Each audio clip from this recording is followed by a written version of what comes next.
Cidadania. Oferecimento Desmonza Tintas. Todas as cores que a vida tem. A Desmonza está em todo lugar, levando cores para cada cozinha, cada sala, cada esquina. Com um grande e variado estoque, aqui você encontra produtos de qualidade e um atendimento diferenciado em cada uma de nossas lojas espalhadas por toda a cidade. Além disso, a Desmonza também conta com tintas automotivas e industriais e um serviço de entrega eficiente. E assim estamos sempre pintando, realçando e ajudando você a deixar a sua vida mais colorida. Desmonza Tintas. A vida é da cor que você pinta.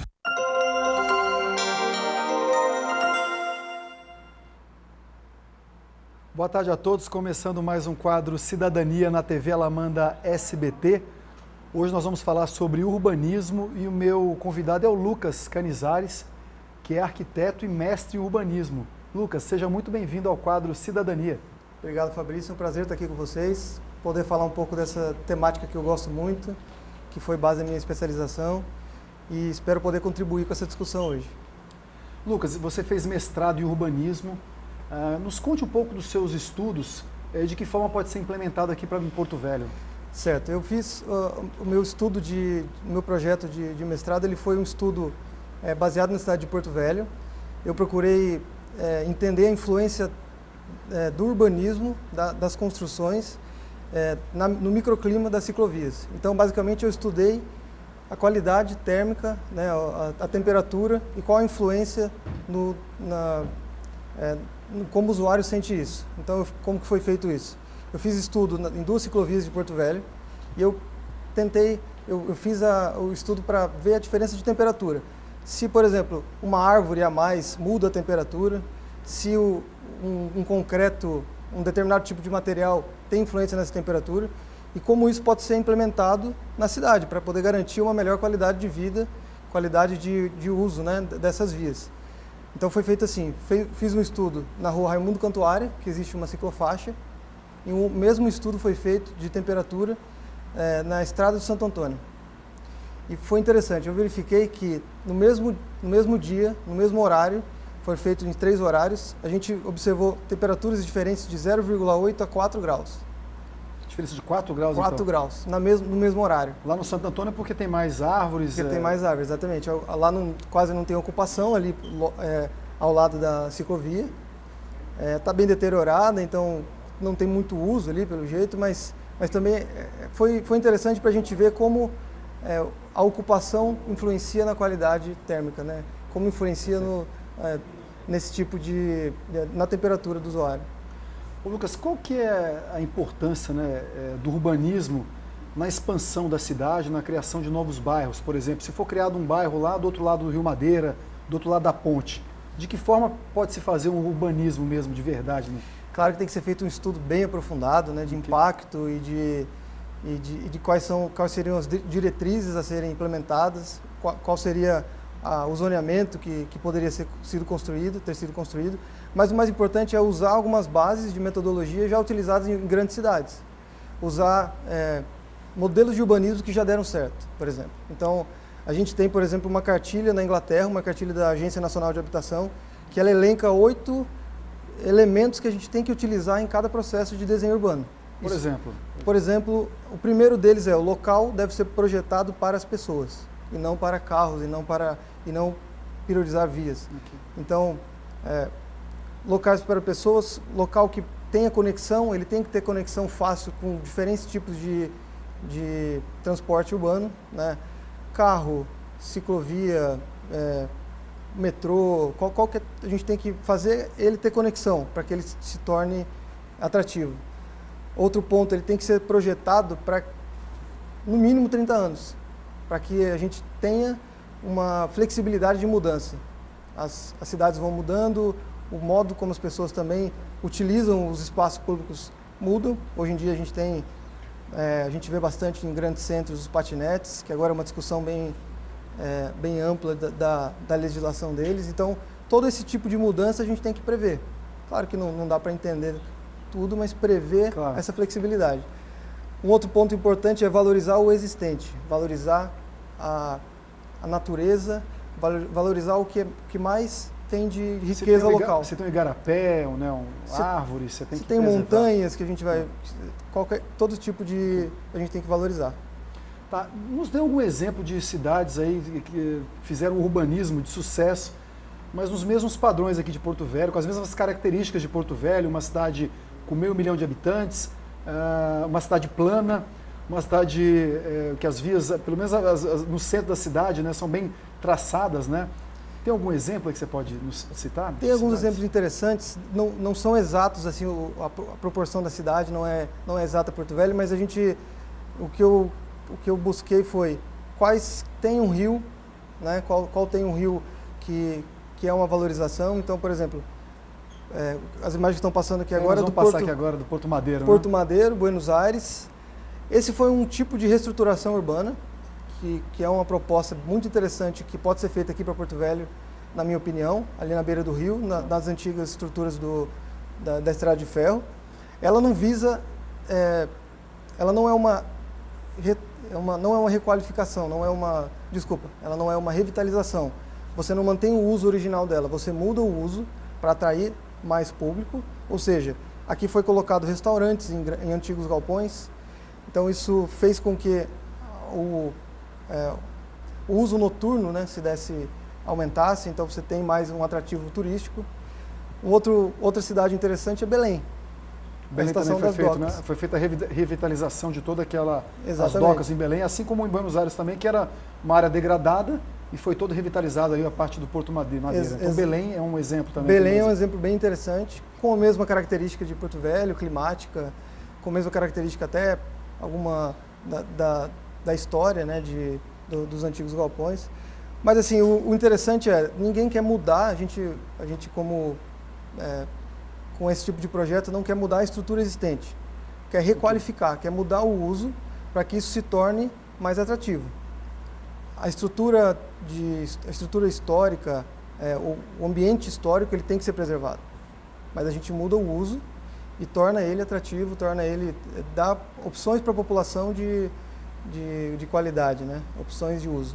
O que se percebe é que Porto Velho sempre cresceu com as costas, né, viradas para o rio. Exatamente. Madeira, que é a parte mais bonita, assim como lá em Buenos Aires, em Belém, né, a cidade cresce no sentido zona leste, zona sul, mas esqueceram então do rio, que é a parte mais bonita. Então seria muito interessante se houvesse um projeto de fazer urbanismo definitivo, né, ali na região do Rio Madeira, que é a região mais bonita. Com certeza. Eu acredito que ele traria até mais público para turismo, né?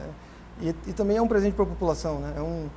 São atrativos são opções de lazer, de cultura para a população.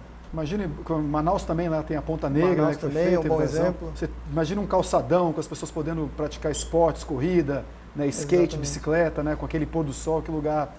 Vamos ver se a gente faz isso um dia, se né? Se Deus quiser. Ô Lucas, uma pergunta, qual que é o papel do plano diretor? Eu sei que está sendo discutido agora um plano diretor em Porto Velho, estão havendo audiências públicas e logo mais esse projeto vai para a Câmara Municipal para ser aprovado. Qual que é a importância então do plano diretor para o desenvolvimento do urbanismo de uma cidade? O plano diretor, ele é uma previsão da Constituição brasileira, então ele é um plano municipal onde vai nortear todo o desenvolvimento e a expansão urbana. O plano diretor, ele visa de forma simples, ele visa regular os espaços para que você tenha umas zonas, você cria zonas de expansão, zona de adensamento, zonas verdes, né? Você vai regular e vai deixar esse espaço de forma que a população consiga utilizar. Mas qual que é a importância disso? A importância é para que a gente deixe a cidade mais organizada, a gente deixe toda a parte de infraestrutura, tudo que vai nascer da prefeitura, que todas as ações, elas têm que ser com base no plano diretor. O plano diretor que vai direcionar para onde a cidade vai crescer, para onde a cidade vai, por exemplo, criar novas escolas, novos bairros, novas áreas de zona rural ou diminuir a área de zona rural. Isso tudo é o plano diretor que vai dizer.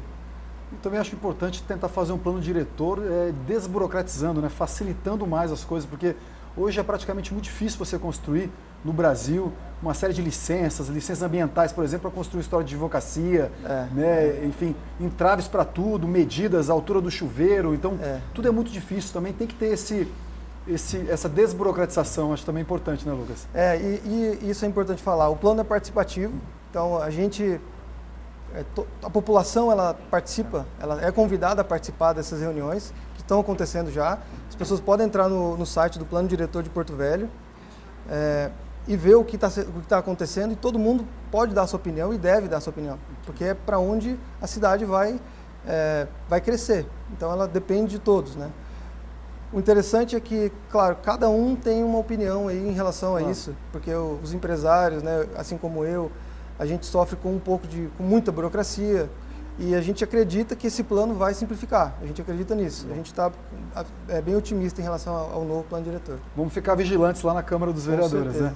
Lucas, vamos lá. Então, uma pergunta. Se você fosse prefeito de Porto Velho, quais seriam os projetos, né, de urbanismo que você daria prioridade para a nossa cidade? A gente sabe que Porto Velho não tem nada de infraestrutura, a gente é a pior capital do Brasil em saneamento básico hoje. 3% né? Só de saneamento.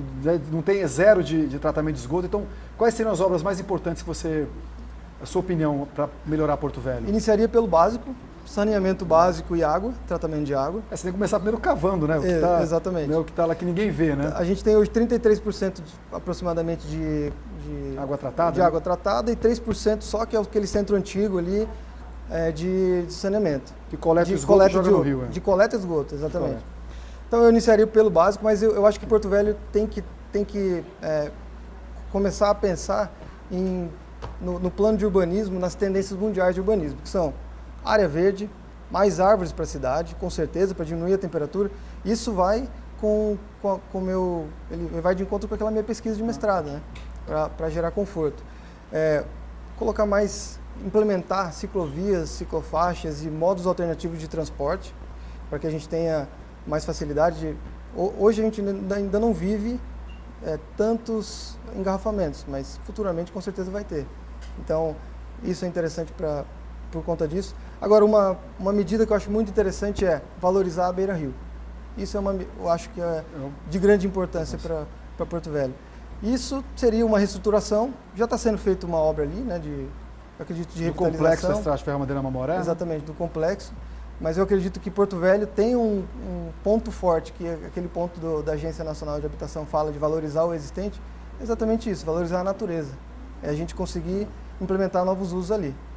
Eu também vejo que Porto Velho não tem parques, né? Um parque verde, área, né, para você poder sair com a sua família, né? Uso. A gente não tem parque, então tem um exemplo de Vancouver, né? Que vai ser uma das cidades mais verdes do mundo. É uma das cidades mais verdes do mundo, e o projeto é o seguinte: você vai sair da sua casa, em 5 minutos você vai chegar no parque. Então, você imagina, uma cidade vai ter parques espalhados para todos os lados. Eu acho importante isso. Concordo com você, eu gosto de correr, fazer esporte, eu corro nas ruas de Porto Velho, não tem calçada, não tem árvore, né? Você vê que tem árvore dentro dos terrenos, mas não tem na rua.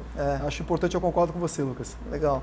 E eu acredito também na sustentabilidade. A gente tem que criar ambientes que por exemplo, hoje a gente está vivendo muita queimada, né, que está acabando até com a nossa qualidade aí, né, nesses meses de agosto, é o pior mês. E o que eu observo assim, quando a gente tá sobrevoando a cidade, eu vejo muitos pontos verdes, que são áreas ainda não ocupadas. Mas quando eu estou andando na via, eu não vejo essa área verde. Então eu acredito que fazer uma implementação de árvores ao longo da via, das principais vias, e calçadas. Acho que o princípio calçada é importante. Lucas, obrigado. Eu queria até pedir agora para a população, né? Você falou uma coisa, eu acordei hoje lá no meu prédio, está tudo, cidade tomada por fumaça, queimada. Então, gente, não vamos queimar. Eu sei que falam que é questão cultural, de queimar lá as folhas no terreno. Não é nada de cultural, é crime ambiental. Colocam fogo nos terrenos baldios, em fazendas, em pastos. Está todo mundo sofrendo com isso, nós respiramos o mesmo ar, então as crianças sofrem com problemas respiratórios, asma, rinite, os idosos são os que mais sofrem. Então, nessa época do ano, gente, pelo amor de Deus, não vamos colocar fogo aí, tá bom? Vamos ter uma qualidade de ar boa no nosso município. Lucas, muito obrigado pela sua participação mais uma vez. Obrigado, foi um prazer estar aqui com você. Muito obrigado. Um abraço a todos, até a próxima quinta-feira com mais um quadro Cidadania na TV Alamanda SBT.